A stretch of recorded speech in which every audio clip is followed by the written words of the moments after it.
Come on. 5, 4, 2. There we go.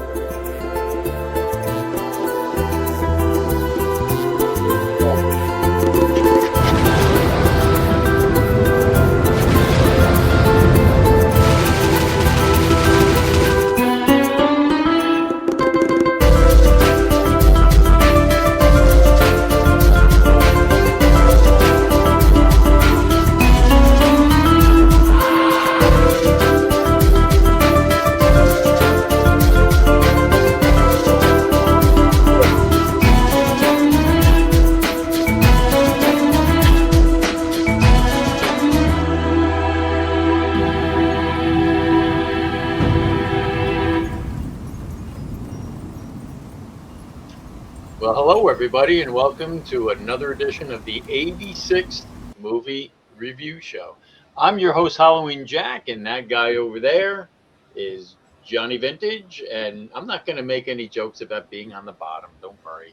But down there is another one of your hosts who's muted, by the way, Frankie B. And you're still muted. He hasn't said nothing yet. No, he's trying to say something. No, he's right. I just haven't said anything yet. Yeah. Oh, yeah, okay. We'll leave it at that. Tonight, a very interesting pick, and from what I understand, it's a pick because of Easter, and it was Johnny Vintage's turn to pick this time. So I'm going to ask you, Johnny V, why this one, besides Easter? Besides Easter. Well, I have to give credit to my one of my best friends, Andy. He's more than a friend. He's kind of like my brother. I just, don't have any blood brothers or sisters, and he's as close as I'll ever get. I actually asked him to be on, but he didn't get off work until 7 tonight. And I said, even if we started an hour later, he said, nah, it'd be pretty tight for him. So, but shout out to Andy. He introduced me to this film. I had to think back. It's probably been 27 or so years when I first got introduced to Harvey. And, I really liked it. And it's been a long time since I've rewatched it. So I rewatched it today and still love it. So you're saying that long ago, where was the first place you saw it? Was it tape, DVD? Yeah, we I believe we rented it from Blockbuster. Oh my gosh. VHS, yeah. Wow. Well, I got you beat. How many years did you say it was? I think it was 27 years ago. I first saw it. All right. Well, the first and only time I saw this was 54 years ago. Oh, got me beat. What are you insinuating something down here, Frank? Well, I was like probably. I was yeah, even born it was yet. It was. I think it was 1972, and once again, it was like a family gathering around the TV because they used to play this, if I remember right, around the holidays too, almost like It's a Wonderful Life. I mean, it wasn't as prolific. Hey, Dr. Ed's with us. Dr. Ed. Hey, I like what he's showing. I mean, it wasn't as prolific, or they didn't show it as often as like It's a Wonderful Life. But I mean, this has a lot of similarities to that, which we'll get into. So, Frankie, when's the first time you saw this? Oh God, I was. Don't tell me this afternoon. I don't. No. Oh gosh, no. I definitely was a younger person when I saw this, at least in my early teens, because like Johnny mentioned before, it was also my first play that I witnessed or watched. It was a school production or whatever. I didn't know where we were going. My sister was working the stage crew, probably because some boy she liked or something that was in the play.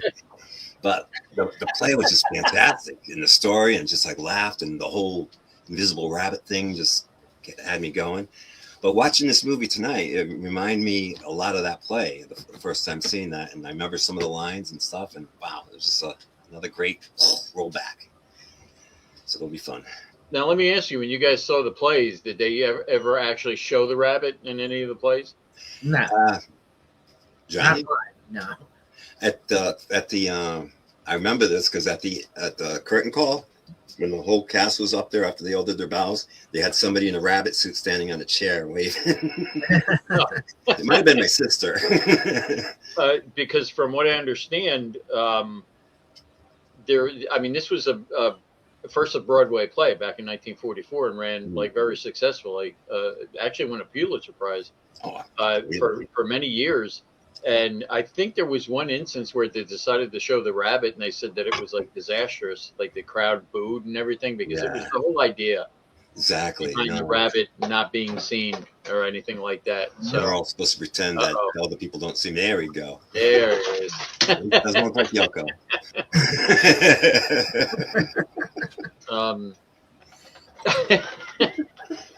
Like I mentioned, I mean, it was 1972. I saw this again. Once again, it was a family gathering, around the TV watching it, and there was, as a 12-year-old back then in 1972. Yeah, I was pissed that they didn't show the rabbit. I wanted to see the rabbit, but I didn't. I liked it. Looking at this, gosh, and I can't believe I'm saying this 54 years later. You can understand why they didn't. And that's really the whole significance of this.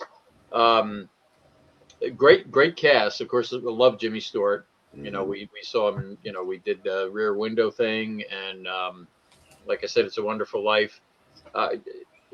Again, to me, this had that small town feel of It's a Wonderful Life. It wasn't produced by the same people, but it almost had, a lot of that in there. You had him... what's his name? I'm sorry. Wallace Ford, who played the cab driver, was actually in the original Freaks back in 1932. He was also like in a couple of the Mummy movies. He was such a great actor, and to me, he was so underrated. Just for the small part he had in this, I mean, he was great. I mean, Jesse White, the one who played the guy from the I hate to call it an insane asylum, the asylum, whatever. I mean, he's another one that's been. He was actually in commercials. If you remember, he was the Maytag repairman, the original guy. Yeah. The original guy. I thought it was Sam the Butcher. Yeah, later on he was, and so was what's his name, Gordon Jump from KRP in Cincinnati. That was one of his early commercials too, the Maytag. So that, gosh, what a jumping off point for people. To be the Maytag repairman and you get success. That's but my calling. I could have been a Maytag. Yeah, there was such a great cast in this. I just absolutely loved Rest Home. Yeah. And of course, Cecil Calloway, the one who played the doctor, he was in The Mummy's Hand with Wallace Ford too. He was in the Invisible Man Returns. He was in Wuthering Heights. Absolutely great cast, but enough with the trivia. Let's get into our favorite parts, and I'm going to start with you, Frankie. Okay, me. We watched the movie last night. And to tell you the truth, I was enjoying the movie so much I didn't even think to take notes. I just again, it wasn't just the movie itself. It was remembering that first play, which again. Yeah, something that inspired me. I wouldn't be here talking to you guys if I didn't see that play, probably. Because then it would have inspired me to get into acting and then doing eventually a horror host thing and then this stuff. But my favorite part was not seeing the rabbit, but seeing the rabbit do stuff. That was cool when he opened the doors and he opened the gate and things like that. I was like, that was cool. I'm glad they didn't show the rabbit. At the very end, they could have maybe shown like a silhouette of him as they walked away into the wherever they were going. Yeah, and they had considered doing it that way too, but they thought better of it. Yeah, it was probably a good call. Definitely when that happens. But one of my other favorite scenes is when he first goes into I guess it's Charlie's bar. Yeah, he goes in with Harvey.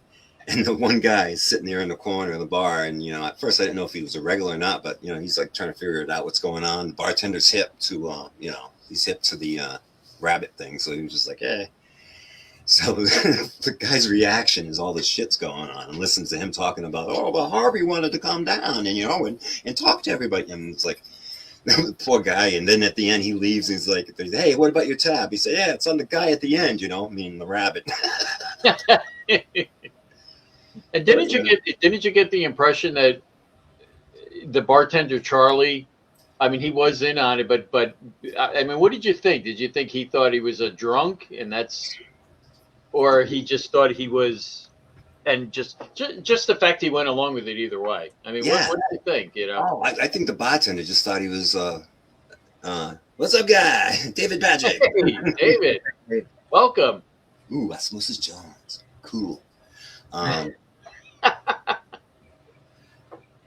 forget where I was going. The bartender. You think? Oh, yeah, the bartender. Yeah, I think he knows him, and he just thinks he's a steady drunk, and just he probably knows his personal stuff. Maybe I was trying to figure out again, still what his real case was, and when the doctor gave the diagnosis to his sister, thinking that she was the one that needed treatment.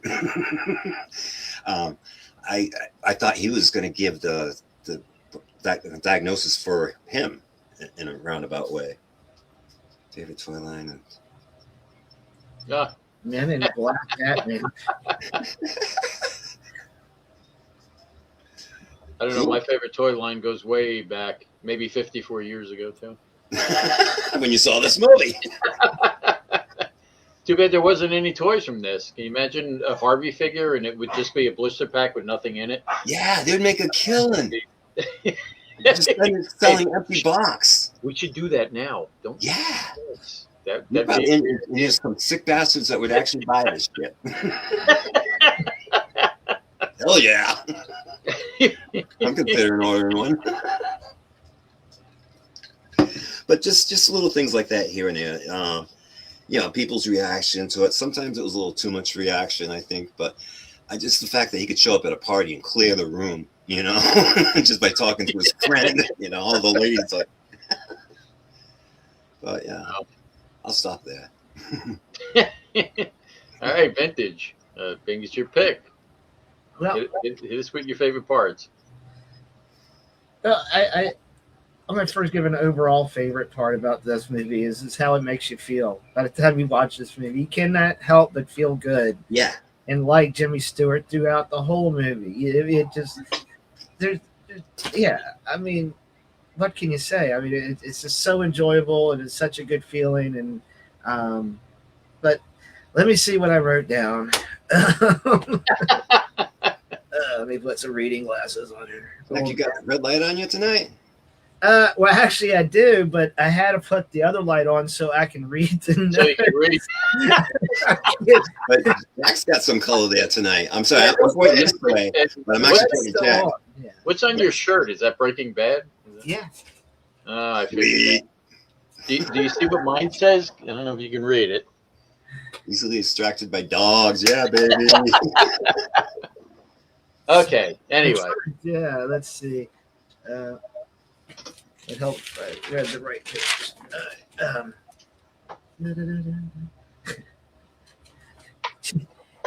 Jimmy Stewart gets the letter from the post guy, and then he just rips it up and throws it on the ground.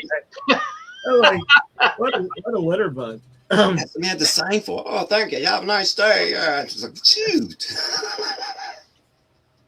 I liked when the guy at the bar said he just got done doing a 90-day job for the state. He got distracted by the dog. I knew it was coming because he's like, son. Yeah. I'm sorry. Yeah. Should we wait? Let's see. What's my favorite toy line? Growing up, I mean, I was a big Star Wars fan. Yeah. But I had Old Joes. I like Micronauts. I like Shogun Warriors. Yeah, I was just easily distracted by a dog. So yeah. I will get back to it. Considering this is a film about Invisible Rabbit, did you notice the song the opera singer or whatever was singing at the party? Yes. It's about a rabbit. Hop, hop, hop, hibbity hop. Hibbity hop. Can you imagine, that's people did those things back in the day. I can't picture having tea parties like that today, but I mean, tea parties maybe. yeah, different type of teas. Oh, when Jimmy Stewart pulled the book in the library, I was half expecting the fireplace to rise up. Yeah, and Kato and Green Hornet to come out.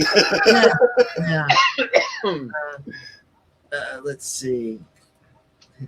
I liked when I think it was the judge says, "Well, I'll be swizzled." Yes, I love that line. Well, swizzled means a whole different thing later on in life.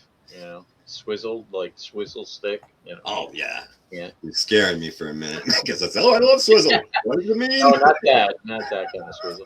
And I like when the bartender told the one guy, says, "One more peep out of you, Weisenheimer, and I'll buddy your necktie."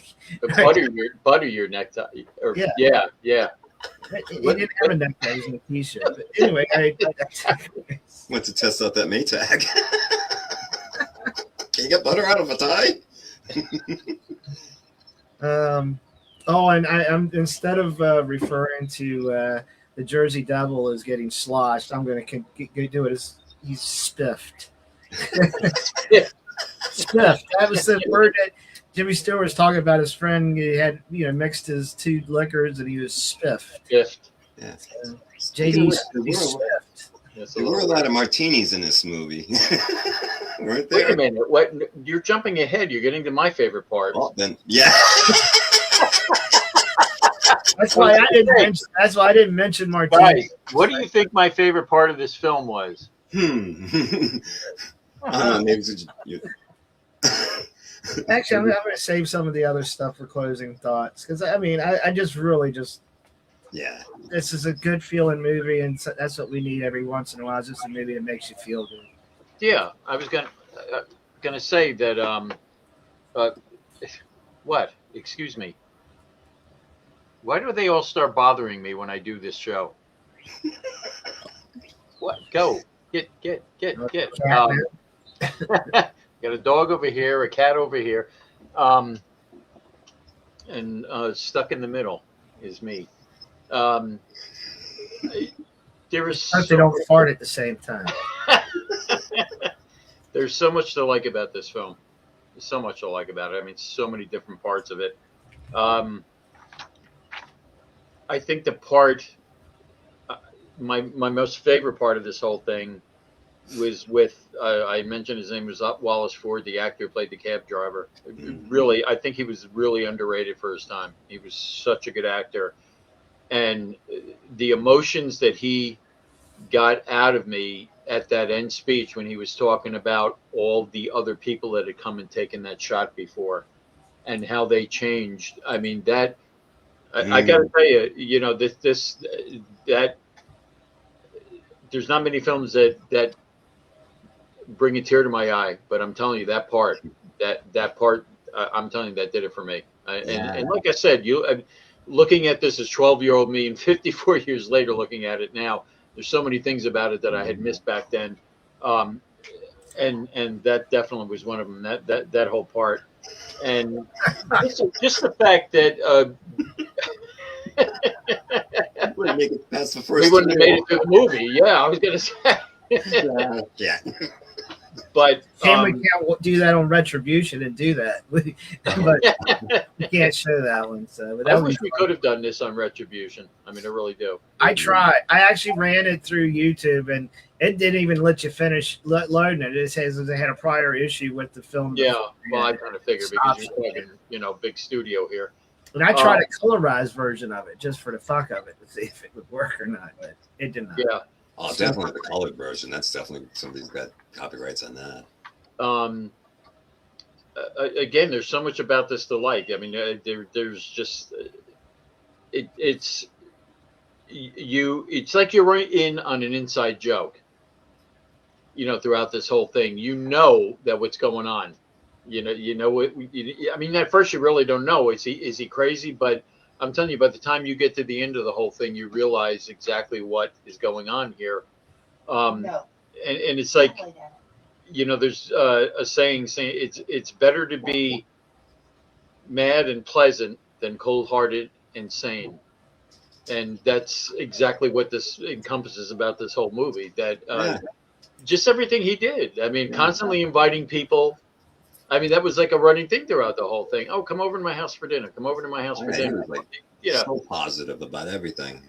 Yeah, I mean, in his character, I mean, you could always turn around and you start to think, is there something tragic back here? Because they're talking about when their mother died and everything like that. It's just what turned him into what he is. And I mean, is he really out of his mind? Is he a simpleton? No, he's the smartest person in the movie.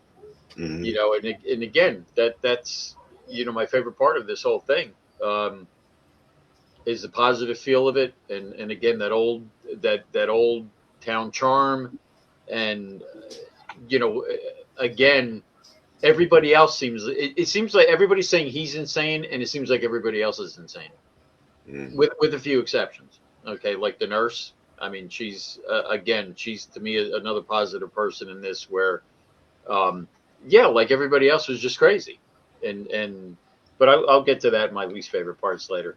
But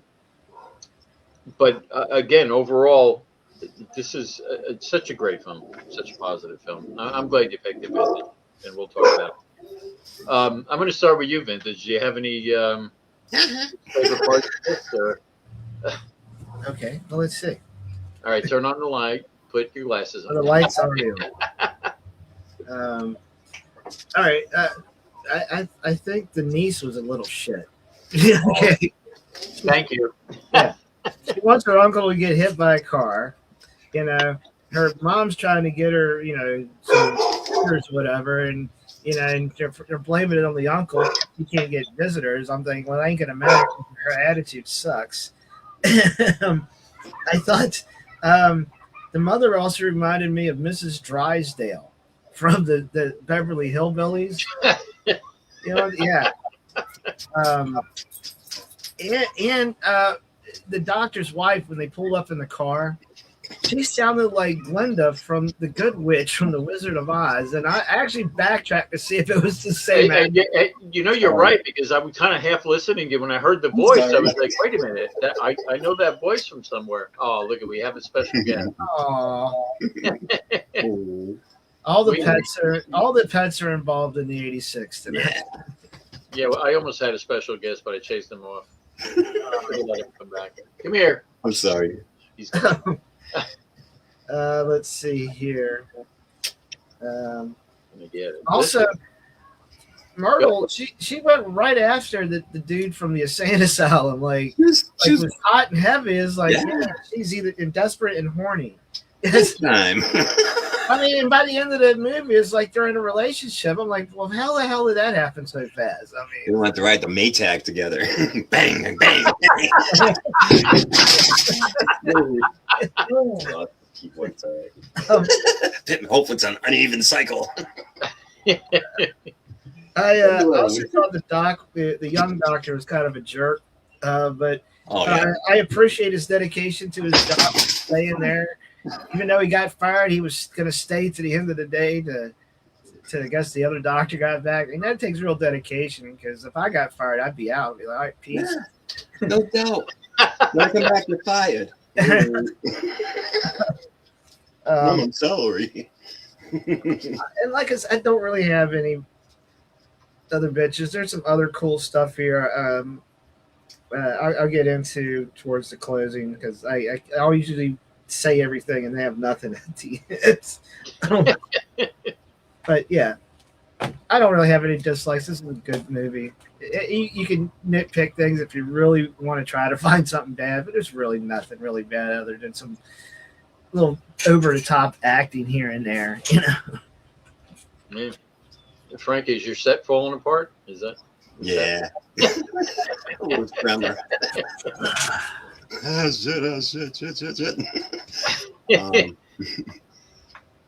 Any dislikes? Yeah, about. Yeah, are you ready for me? That's okay. I pretty much gotta agree. Yes, that's right, Doctor. Yes. You nailed it. That's right. You're absolutely right. Yeah. Love is all you need. I have the same kind of gripes as Johnny V. Is I wasn't happy the fact that, I mean, they were all great performers and stuff like that. The older woman, she reminded me of Miss Braum from Are You Being Served?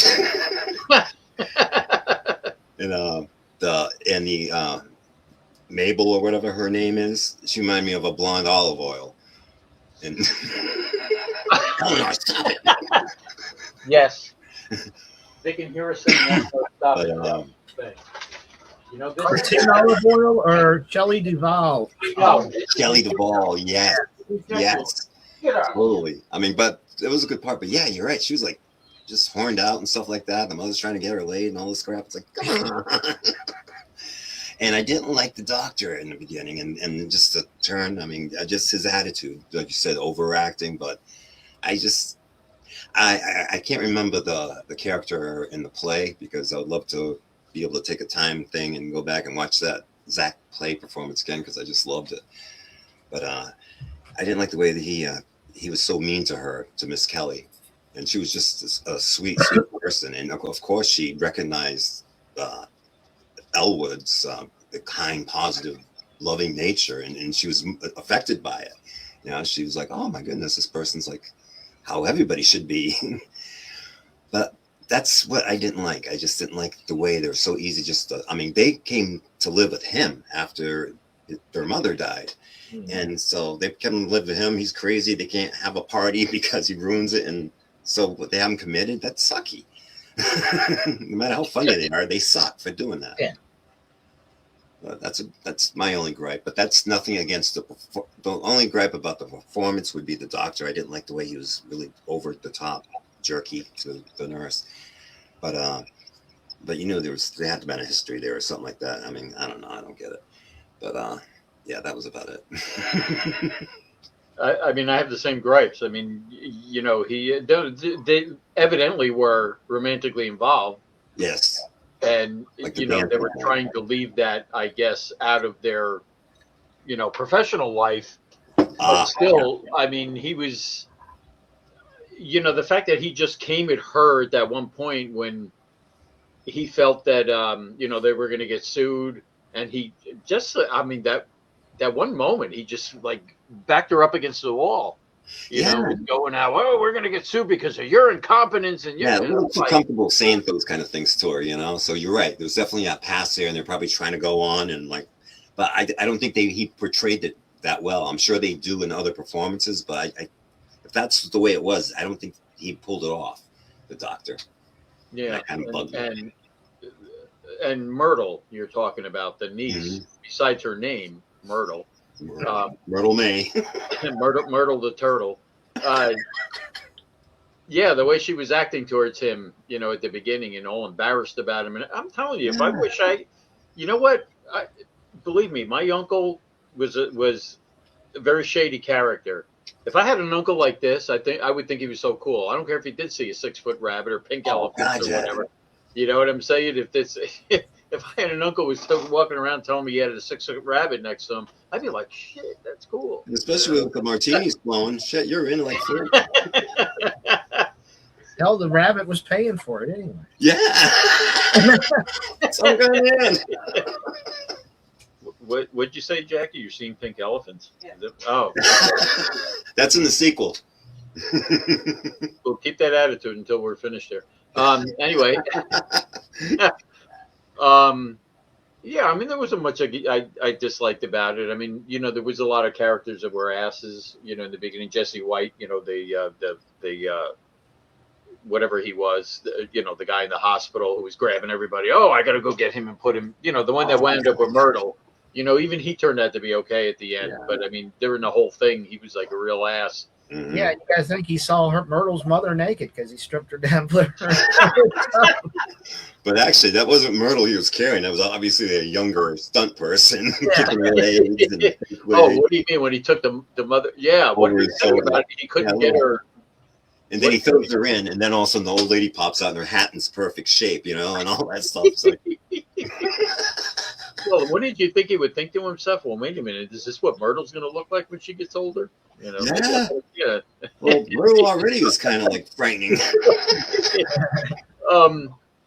No, I mean, I can't think there's much that I disliked about that. Like I said, I just think the whole idea of the,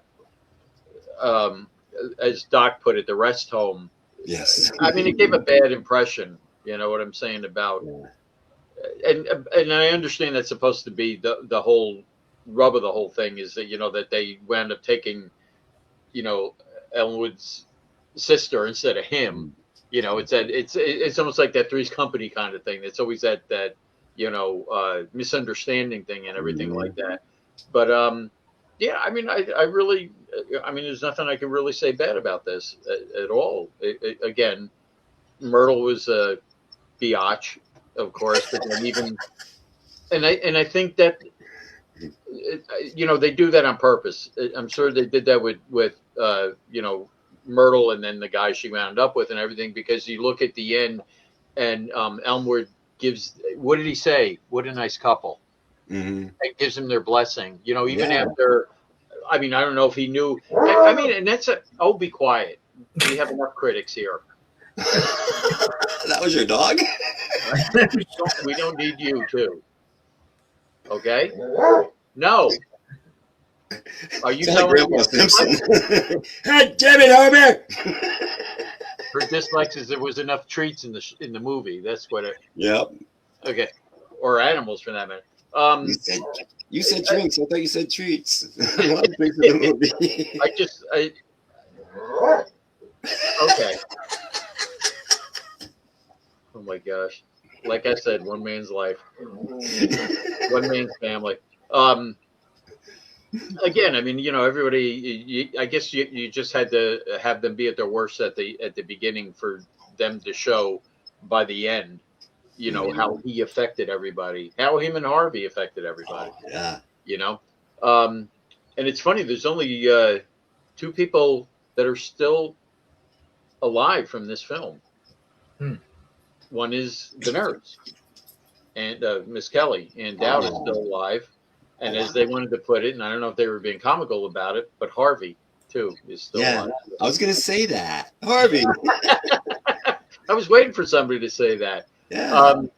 No, I again, not really nothing to dislike about this movie as far as I'm concerned. I mean, again, you can pick out certain performances. You could say this, you could say that. That's digging. Yeah.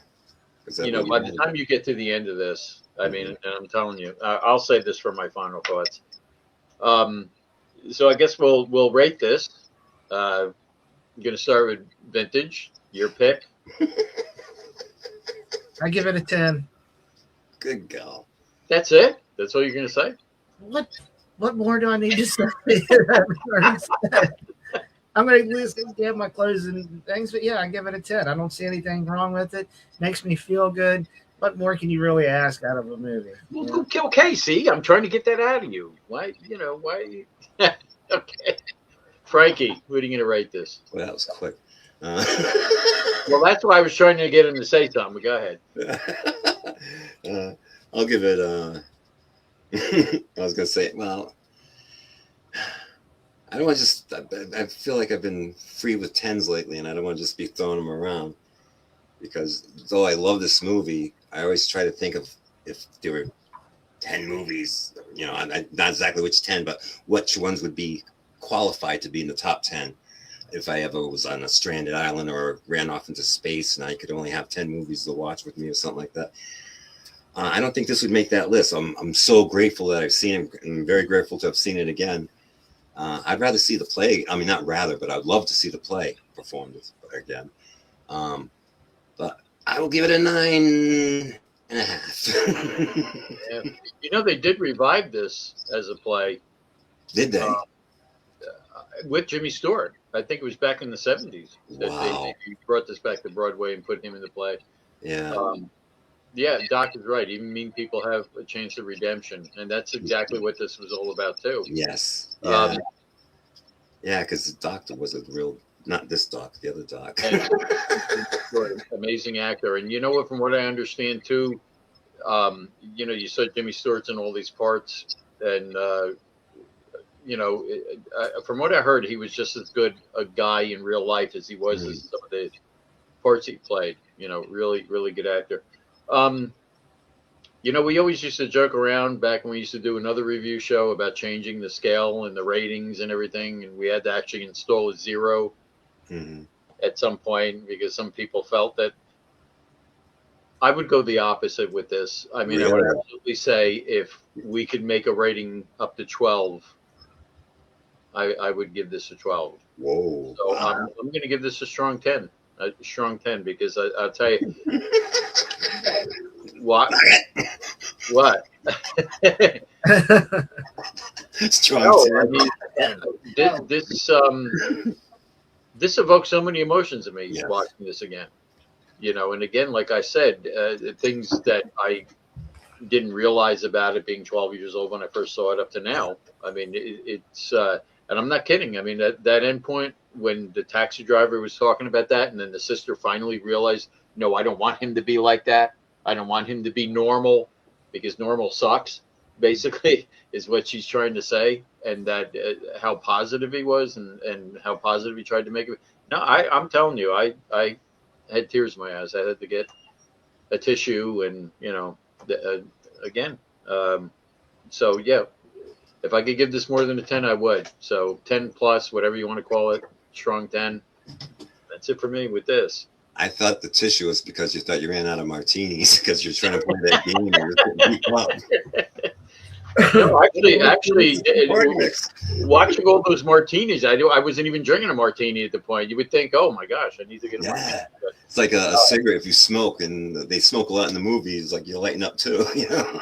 yeah, I mean, it was just one of those things where, again, so you know, I always talk about things being the entertainment value and engaging. This wasn't just engage; it was riveting to me from beginning to end. You couldn't take your eyes away. You wanted to see what was going to happen. You laughed, you cried, you know, whatever, whoever did. Yeah, absolutely solid 10 for me.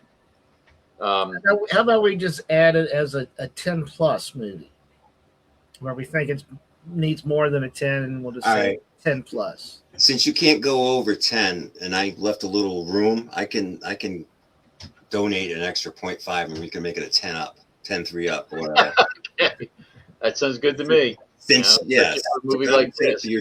It's a fair trade. Half a point for 2. You know. Okay. It's like worthy. Score Jimmy on the was Gong worthy. Show. It's like, Remember the Gong Show, and they do. oh yeah. People, the perfect score would be 3 10s, and so yeah, perfect. Awesome. I wish we could show the Gong Show episodes. Oh, hey, the Gong Show movie. Or the movie, yeah, with I Sam love that Rockwell. Yeah. Yeah, I really like that movie. All right, so we're gonna get final thoughts here. Vintage, you saved it up. What do you got? Okay. You gotta love Jimmy Stewart. You know, he's main character in the film, carries the film, makes you believe there's a rabbit that's standing next to him, with the little winks and the head nods and the little elbows and the opening of the doors, and it just I don't know. It makes you feel warm and fuzzy inside just watching this. But I loved when he was in the alleyway talking to the doctor and the nurse. He said a few things.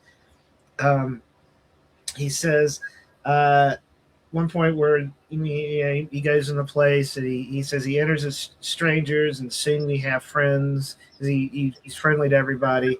Then he says there's a little bit of envy in the best of us. That's too bad, isn't it? And that hit places. Yeah. Yeah, I forgot about that part. I liked, and there's a part where he also says that Harvey can stop clocks. Right? Did you catch? And time, it says time and space and any objections. He's overcome time, space, and any objections. I thought it was a weird thing to throw in there, right? I mean, Yeah. Quantum physics and shit like that. Yeah. But and then Jimmy, there's one thing he says. Before I forget, I should have put this in favorite parts when the mother's emptying out her purse and putting all the things, and there's a spoon. I'm like, oh shit, she does heroin. I was afraid what was going to end up on that table. And she was like, Right? Throw something down, starts vibrating. Because they talked about sex in the movie and striptease, and I was like, 1950? I was like, wow. And Jimmy Stewart made his one line, and he says, for years, I was smart. He says, I recommend Pleasant. right? And this film's a gem. If you're in a bad mood, pop it in, or pop it in. You can tell I'm old. Stream it somewhere. Stream it up. Yeah, just because I'm a VHS copy, pop it in anyway. So let me recommend that because I tried to stream it and they wanted $50 for it. Well, but anyway, I recommend that everybody watch it. If you see it on TV, watch it. If you haven't seen it, at least once. Yeah. Yeah. Final thoughts, Frank? Yeah. All right, I won't say that. Jeez. Yeah. You warned me. Okay. No, you're right.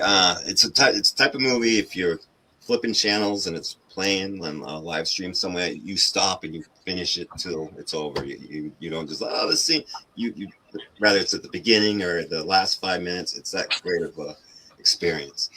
I was trying to figure out what his issue was. Not that it really mattered, but like didn't know if maybe they were trying to, the writer kind of knew and he was kind of like giving us hints or not. But was he just a functional, steady alcoholic or drunk, martini drunk, and he just maintained that comfortable buzz, throughout the day to deal and get through? Was it because obviously he had grief? He's probably already kind of special. I mean, he still lives with the mother and things like that, but incredibly brilliant. Yeah, he's probably, if he was a real character, he probably was somebody that was probably autistic or well, like a super mind, because he's a brilliant. It was almost like he, I don't, maybe like a Forrest Gump, but I don't know. There's somebody else like that was really, really brilliant. And, but eventually I realized it didn't matter. It didn't matter whether he was a drunk or whether he was like, had brain damage or had a disease or a challenge or anything like that. Because the final outcome was he was just a beautiful person, the way he looked at life and everything, and the way he looked at other people. And he got into some deep stuff, and you guys digging that stuff up, fortunately, just reminded me how deep some of the things in this movie. Very well written, but very well performed by Mr. Stewart and a few others. Yeah, I have a little gripes with the Doctor's performance in the beginning, but it doesn't matter. Again, there's even mean people, like Doc said. There's a second chance to do better. And I think the fact that he inspired people. I mean, I want to believe that he's got a rabbit running around with him. He just. I wish I knew more people like that in real life. Gene Dean, the dancing machine.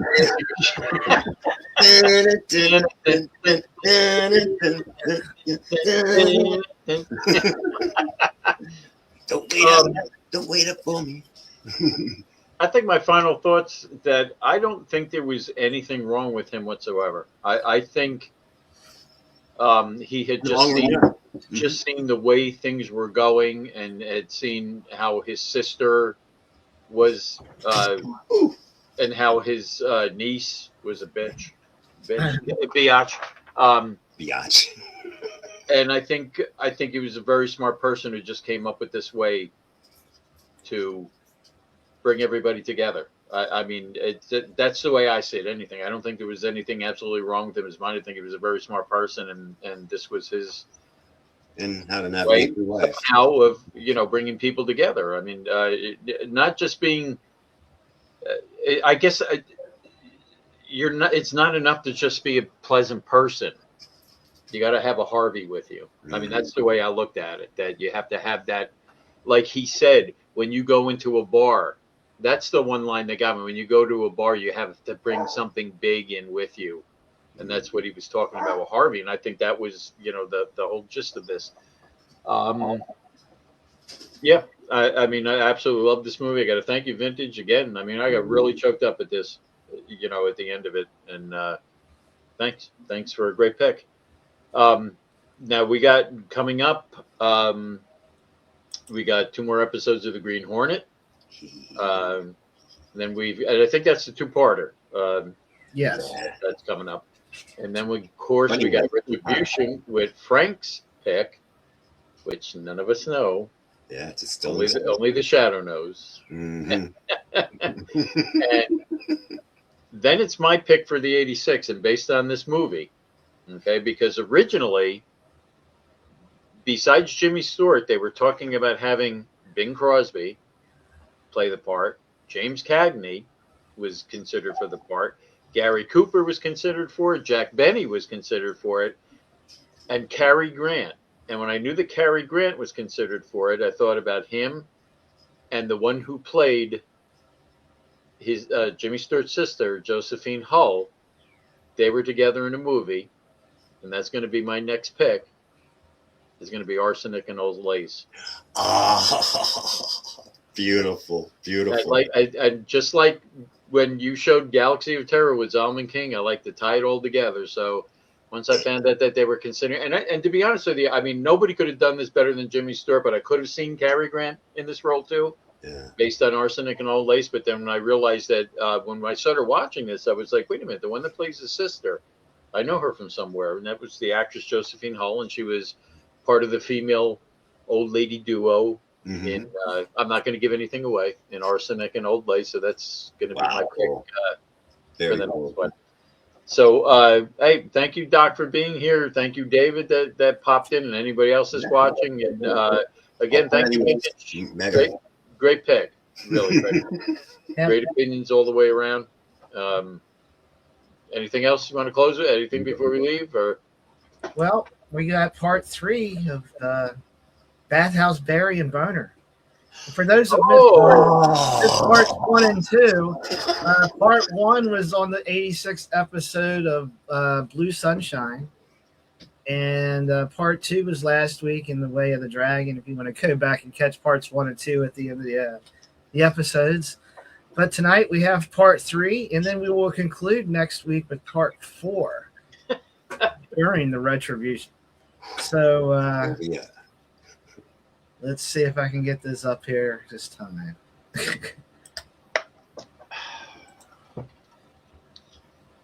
Yes, excellent movie. So, Barry, what brings you to the office today? Well, Doc, I just keep having these run-ins with these former friends of mine, these pathetic people, and it just give me all kinds of issues. Your former friends, are those the ones you used to do the show with? Yeah, that's them. Them scumbag pieces of crap. Well, why do you feel that way? Well, they just do me wrong and they keep mocking me, belittling me, thinking that I'm wrong. They're the ones that are wrong. I'm the one in the right. Well, didn't you get that guy's show cancelled? Yeah, he deserved it. Why did you do that? Well, he sent me this video where it went over our childhood and all the things we used to do together, and then he brought up, well, what's the point? What was the point of ending our friendship or not talking? Yeah, well, the point was, he wouldn't get my point, and I don't want to listen to his point, but he had to get my point. And you were friends for a long time. Yes, I was. But fuck him. I don't need him. I don't need anybody. I got Boner, and I got my band. Oh, yes. The toy skeleton you keep with you. It's not a toy. It's a real person. Boner is real. Look at him. Oh, I love my Boner. I wouldn't go anywhere without my Boner. Right. And your band? How did you meet them? I met them at Dollar Tree. Dollar Tree? Yeah. When I was picking up supplies. What supplies? Poster board and markers. Uh-huh. Are these band members real people? They are real. They are real. I know them. I see them in my head. They are absolutely real. Right. And you making music now again, right? Yes, I'm doing my own thing, showing my creativity. Right. You writing lots of songs? Well, I put in a prompt, into the computer and tell it like I want. I want a heavy metal Star Wars theme. And then it'll spit it out. It is awesome. I am brilliant. Right, right. So let me get this straight. You have a bond with people that aren't real, and you write music, but not really. It is done for you by computer. Is that correct? Shut up. Don't you belittle me. I am just trying to get to the bottom of this. That is all. You came to me for help, remember? Remember? This is not your first visit here. I keep forgetting. And I remember why I don't come back, because you just piss me off. That is not my job, sir. I am just trying to help you, Barry. I just trying to help you. You need lots of help. Maybe, but screw that. I am doing what I want to do. I am going to be a big success with my band and my burner, and I am going to show everybody. You know, it seems to me that these people, they were just reaching out to you and they were your friends, and you just discarded them like they were nothing. They didn't see my point. If you can't see my point, I'm just going to 86 you. So that's what I did. I 86 the show, and then they did the show somewhere else, and then I 86 that guy's channel, and then they continued to do the show, and then they renamed it the 86. They're mocking me. That may be with the show, but you had already done the damage. Don't you see? No, I don't. I don't see what the problem is. They should just go away and leave me alone and never say anything about me again and let me do what I want to do and say whatever I want to say without any repercussions, because I live on a different continent. Right. You know, to me, it sounds like you're kind of being a douchebag. What? What did you say? I don't need to take this shit from somebody that looks like a piece of shit. What did you say?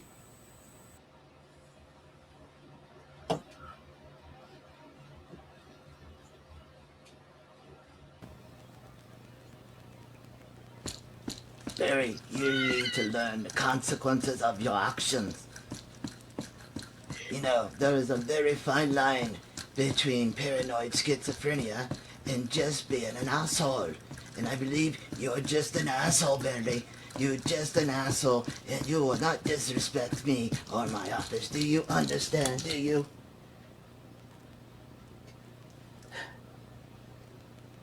I'm sorry, you had to see that.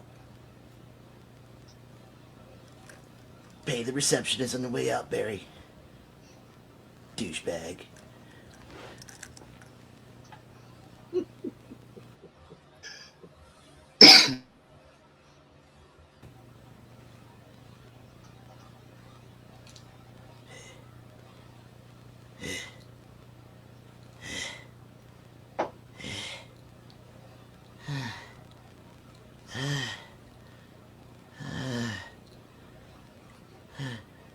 You just stood there and watched. Could have helped you now. You know, there's a reason I quit coming to this guy.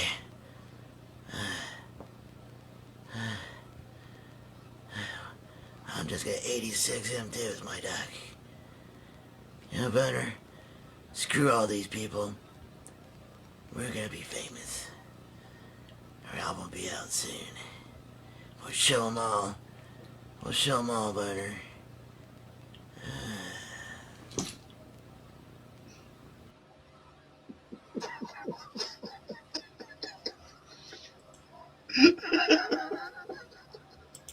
Jeez. So, join us next week. I knew he was going to kick his ass. Maybe instead of Boner, it should be Harvey. Yeah, Harvey. That would be disparaging. No, we don't want. No. So yeah, catch us next week for the Retribution and Frank's mystery movie, as well as the conclusion of Bathhouse Barry and Boner, episode 1, part 4. And don't forget the Green Hornet on Tuesday with the two-parter, The Living Corpse. That's very good. 2 really cool episodes, by the way. Can't wait to see that. All right. Well, thank you everybody for tuning in. Anybody was watching live. It's dead. Anybody's going to continue to watch after this. We'll be seeing you Tuesday with the Green Hornet Watch Along. So, on behalf of Frankie B, Johnny Vintage, I'm Halloween Jack. Thank you, everybody. We love you. Peace out. Peace out, everybody.